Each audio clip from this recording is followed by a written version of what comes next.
My sister tried to embarrass me in front of everyone, but she forgot one important thing. Remember Rodney? Your childhood friend who cried all the time? My sister Elaine asked in a sweet voice that always meant trouble. I just feel so terrible that he never gets invited to anything, she continued.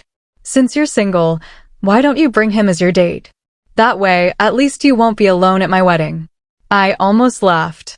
She felt bad for him after nearly drowning him in the pool as a kid and laughing when he cried to his mom. I doubted it, but I still agreed to her request. Rodney was always a nice kid, even if he hid behind me when he got picked on and cried all the time. But I didn't realize my sister Elaine had something else in mind until she forgot to hang up the call properly. I heard her go back to giggling to a friend on her laptop. My sister's actually bringing Rodney. Can you believe it? I told her to bring him out of kindness, and she actually bought it. Wait until everyone sees her walking in with that crying loser. They'll see just how desperate and pathetic her dating life is compared to mine. My eyes widened. I fell right into her trap. And if I backed out now, I was sure she'd turn it around and make me look petty and jealous. So I tracked down Rodney through old school contacts and immediately told him everything, thinking I could at least save one of us from embarrassment. When I called, he sounded genuinely surprised, but still agreed to come. I appreciate you looking out for me, but I won't let you go through this alone. Besides, I haven't been to a wedding in years, he said. This could be fun. On the day of the wedding, I was prepared for disaster. I'd even practiced clapbacks for when people laughed at Rodney. Then, the doorbell rang. I opened it expecting to see the same scrawny kid with thick glasses and chronic allergies. Instead, I was standing face to face with a 6'2" Henry Cavill-looking guy in a perfectly tailored suit. Hi, I'm looking for Rodney, I said nervously shifting around. Yep, that's me. Ready to go, the handsome guy responded. My brain couldn't process what I was seeing. This was not Rodney. Sure, everyone had a little bit of a glow-up since high school, but nothing like this. Shut up. You're not crybaby Rodney. He grinned. Well, I'm not a crybaby anymore, but if it helps, the suit does make me look a little different. But it wasn't the suit. Even when we walked in the wedding hall, every head turned. Some jaws dropped so low it nearly hit the carpet. My sister's fake sweet greeting died on her lips. Rodney. Her eyes bulged out. Hey, Elaine. It's been years. Thanks for inviting me to your wedding. No one could focus on the ceremony, not with tall and handsome sitting near the aisle, completely stealing the show. My sister looked furious. She tried to recover her plan during the reception, loudly telling her bridesmaids how Rodney used to cry during PE class. But Rodney was ready. He looked at me with a soft expression and said warmly, "That's why I was lucky to have this girl help me through my panic attacks. She was like an angel." My sister had no choice but to smile and agree with the compliment while her bridesmaids cooed about how sweet I was. She tried again later during the wedding toasts, bringing up how Rodney used to get stuffed in lockers, but he just laughed. "And now I barely fit in one," he said, gesturing to the muscles. All the girls nearby swooned.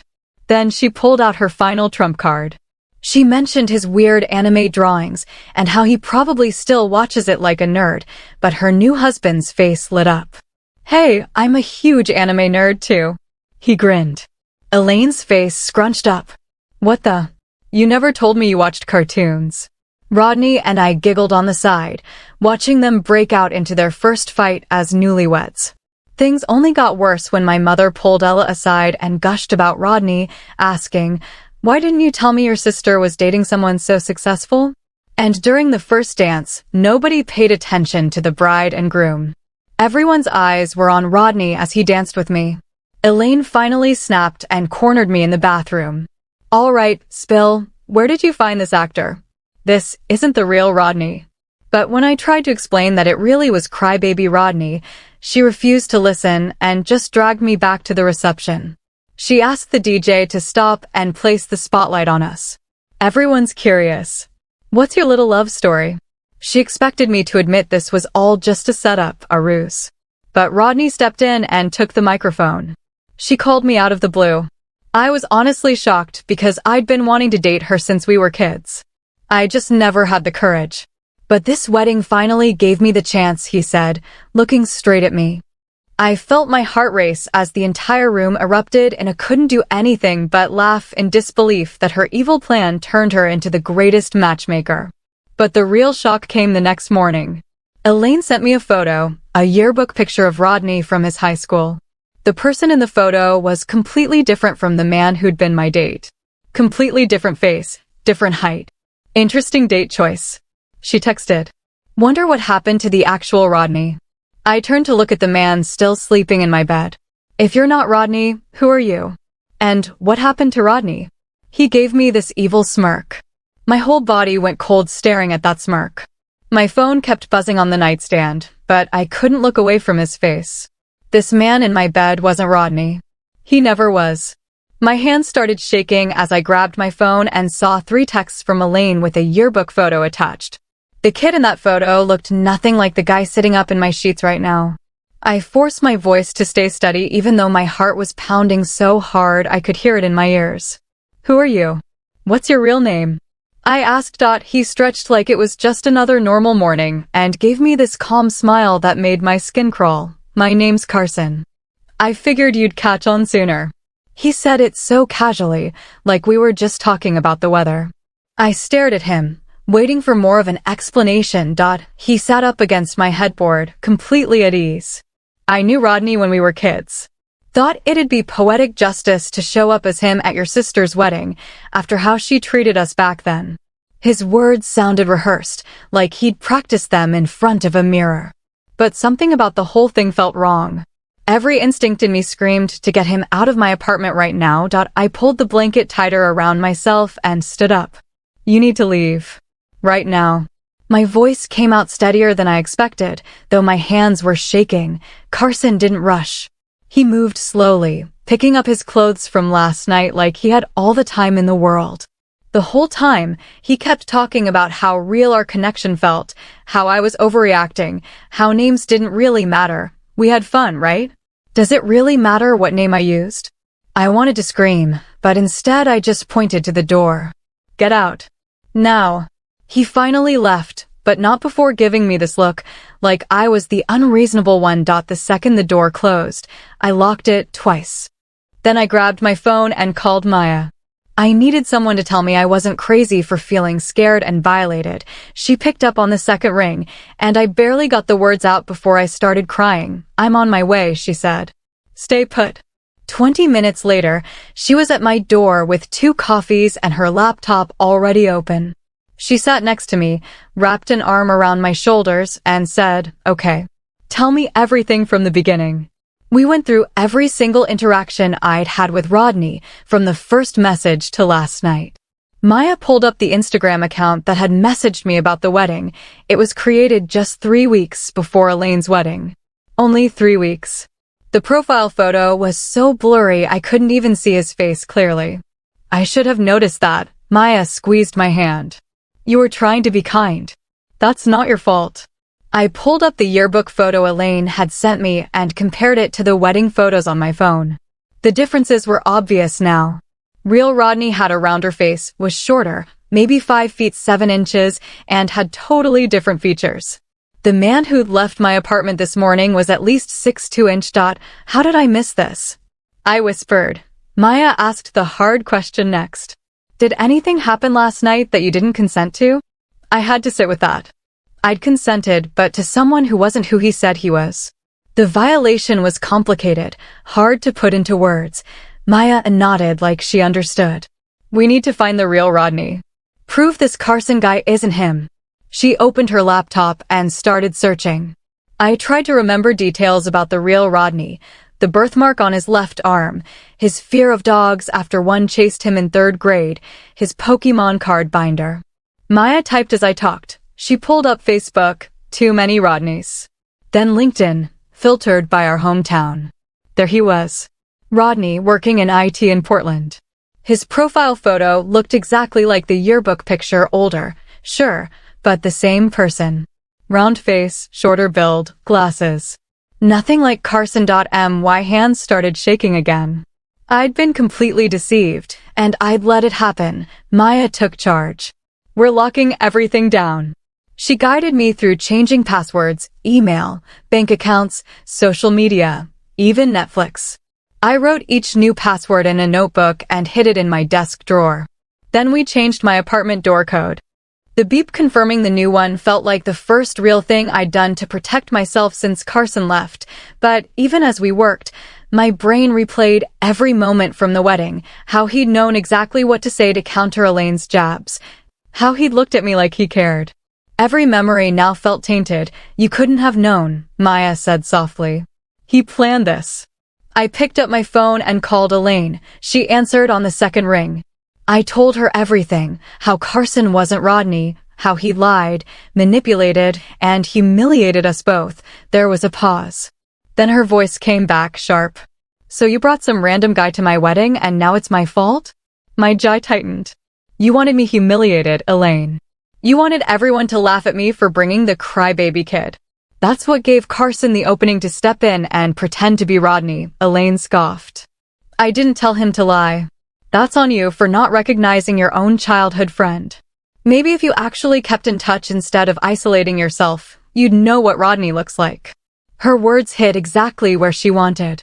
You literally sent me the yearbook photo proving he's not Rodney. You know I was deceived, and you're still trying to make this about my judgment instead of admitting you set up a cruel trap at your own wedding. Elaine's voice rose. I was just having fun. Everyone plays little jokes at weddings. You're the one who slept with a stranger and now you feel stupid. I hung up, shaking so hard I nearly dropped my phone. Maya took it from me and set it down gently. She's not going to help, she said. I know. I just needed to hear it. Maya started typing again. Carson had to know about Elaine's plan somehow, I said. He knew too much. This wasn't random. She nodded. This feels calculated, not some casual lie, but an obsession. Someone with a grudge. The rest of the day, I kept checking my door every 20 minutes. Every sound in the hallway made me freeze. Maya stayed all afternoon, and we ordered Chinese because I couldn't face going out. She talked about normal things while I sat there feeling angry, violated, and stupid. After she left around 8, I locked the door 3 times. I tried to sleep, but every noise, footsteps, the heater clicking, made my heart race. My thoughts spiraled. What if he copied my keys? My laptop? Took photos. At 3 a.m., I texted Maya. I can't stop thinking about what he might do next. She replied instantly. I'm awake. Want me to come over? I told her no, just knowing she was there helped. We texted for an hour until I finally drifted off around 4:30 when I woke up. Exhausted but determined, I made coffee and opened my laptop. I needed control. I created a document titled Carson Timeline. I listed everything, his first message, every lie, every meeting, every red flag I'd ignored. Maya arrived mid-morning with coffee and bagels. She read over my notes. This is good, she said. We'll find out where he really lives. She checked my phone's location history. Every meeting had been at my place or public spots. Never his. I added that to the list, staring at the screen as the truth settled in. Carson had built everything around control, and now I was taking it back. When I asked about meeting his friends, Carson said they were all busy with work. Every excuse had seemed natural then, but now they were obvious red flags. Maya pulled up our texts, scrolling through them in order. He always texted first, she said. And always at weird hours, 2 a.m., 6 a.m., like he was watching when you were online. The pattern made my skin crawl. I added it all to my timeline. Then I opened LinkedIn and found the real Rodney again. His profile photo matched the yearbook picture exactly. I typed a short message. Hi Rodney, this might sound strange, but someone impersonated you at my sister's wedding last month. I just want to confirm it wasn't you. I sent it and closed my laptop. Now what? Maya asked. Now we wait, I said. If he confirms it wasn't him, I'll figure out the next step. Maya hesitated. You should think about hiring a private investigator. If Carson planned this, you might be in danger. The idea made my stomach drop. I could barely afford rent, but not knowing who he really was felt worse. Seeing my panic, Maya pulled out her phone and searched for investigators nearby. After a few minutes, she found a site for Tanner Barron, a specialist in digital identity cases. His rates were high but doable if I cut back. She offered to split the consultation fee, and I almost cried from relief. She called his office and booked a 7 p.m. appointment. Then my phone buzzed. Carson. Maya snatched it before I could. His text said he wanted to talk things through, written in the same warm, fake tone he always used, like this was just a small misunderstanding. My stomach turned. Do not respond, Maya said. He's testing you to see if you'll engage. She was right. Alone, I probably would have replied. That evening, we drove downtown to Tanner's office, a clean, professional space lined with computers and framed certificates. Tanner, mid-40s with gray hair and glasses, greeted us calmly and treated everything like a real case, not a personal failure. I showed him my notes, screenshots, and wedding photos. He studied everything carefully. I'll start with open source intelligence, he said, explaining how he'd use Carson's photos, phone number, and online traces to identify him. It could take a week or two. Don't contact him during that time. It could alert him. I nodded, gripping the folder in my lap. For the first time all week, it felt like someone was actually on my side. I asked Tanner if things like this happened often. I felt stupid for not seeing through Carson's lies. Tanner said identity deception in dating was more common than people realized, usually for scams, but sometimes revenge or obsession. Hearing that helped a little, though I was still angry at myself. Maya and I left his office around 8. Over the next few days, Carson kept texting friendly check-ins mixed with guilt trips about me ghosting him. I saved every message, just like Tanner said, but didn't reply. Even though part of me wanted to confront him. On the third day, the real Rodney finally replied to my LinkedIn message. My hands shook opening it. He said he hadn't been to any wedding or even our hometown in 5 years. He sent a recent photo, same face from the yearbook, nothing like Carson. The proof hit hard. Carson had stolen his identity. I explained everything to Rodney, and he responded kindly, even remembering a boy named Carson from elementary school. He said Carson was the odd kid in their group, always copying people, desperate to fit in, and quick to blame others when things went wrong. He'd moved away in middle school, but had a reputation for fixating on people. Rodney also remembered Elaine and her friends bullying both him and Carson. Carson once tried to get revenge by spreading rumors about them, which only made things worse. It sounds like he's been holding a grudge for years, Rodney said. The wedding was probably his chance to get back at Elaine, and maybe you got caught in the crossfire. I thanked him and asked for a written statement confirming he wasn't at the wedding. He agreed, but asked to stay out of any public drama, which I completely understood. 2 sleepless days later, Tanner called with his first update. He'd traced Carson's phone number to a prepaid account bought with cash, no name attached. But the wedding photos I sent him told a different story. The images were taken with a device registered to someone named Kays. Tanner said he was running that name through every database he had. Tanner said he'd have a full profile within a few days, and hearing the certainty in his voice made everything feel both real and terrifying. Validation because I wasn't imagining things, dread because it meant this was serious. That night, Maya showed up uninvited with cleaning supplies, and we spent hours scrubbing my apartment, throwing away everything Carson had touched. It felt symbolic, like reclaiming my space. While cleaning, I got a long text from Carson saying he missed me and wanted to meet at an Italian place I'd mentioned once. The fact that he remembered that detail made me feel watched. Maya called it creepy, and I saved the message, but didn't reply. 2 days later, Tanner's report arrived, and it was worse than I expected.